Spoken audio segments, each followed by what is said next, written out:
দেখুন, কে উদয়ন গুহ? যে উদয়ন গুহ নিজের বাবাকে চোর বলে সেই উদয়ন গুহর কথা বলছেন, সেই উদয়ন গুহ নিয়ে প্রশ্ন করছেন। যে উদয়ন গুহ ভালো দাম পেলে নিজের বাবাকেও বেচতে পারে সেই উদয়ন গুহর কথা বলছেন। তো তারা অপদার্থ লোক। দিনাটার মানুষ তাকে প্রত্যাখ্যান করেছিল। নেহাত আমি রিজাইন দিয়েছিলাম বলে দ্বিতীয়বার সুযোগ পেয়েছে। আর দেখুন, এরা রাজনৈতিকভাবে আমার সাথে কখনো পেরে ওঠে না। কোনো রাজনৈতিক বক্তব্যের এরা যে প্রতিক্রিয়া সেটা দিতে পারে না, তাই ব্যক্তিগত আক্রমণ করে। তো আমি কখনো এদেরকে ব্যক্তিগত আক্রমণ করি না।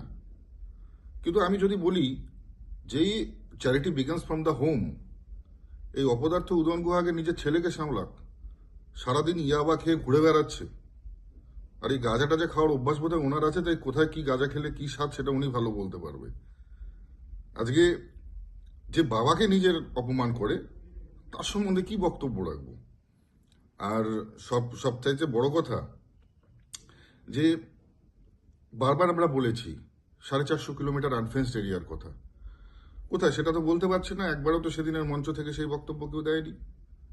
আজকে স্পোর্টস হাব হচ্ছে না কারণ মাঠের মাঝখানে বড় একটা ইলেকট্রিক্যাল হাইমাসের পোল, যেটা স্টেট গভর্নমেন্টের, সেটা কেন সরাচ্ছে না? এই বক্তব্যগুলোর কোনো উত্তর নেই। এরা অপদার্থ থেকেই যাবে। আগে নিজের ছেলেকে সামলাক, আগে ঘর সামলা আগে বাবা, তারপরে আমার সম্বন্ধে বলতে আসো। ব্যক্তিগত আক্রমণ করলে পরে আমরাও করতে পারি, তবে আমরা শিষ্টাচারে বিশ্বাসী। আমরা রাজনৈতিকভাবে লড়াই করতে আগ্রহী, ব্যক্তিগতভাবে নয়।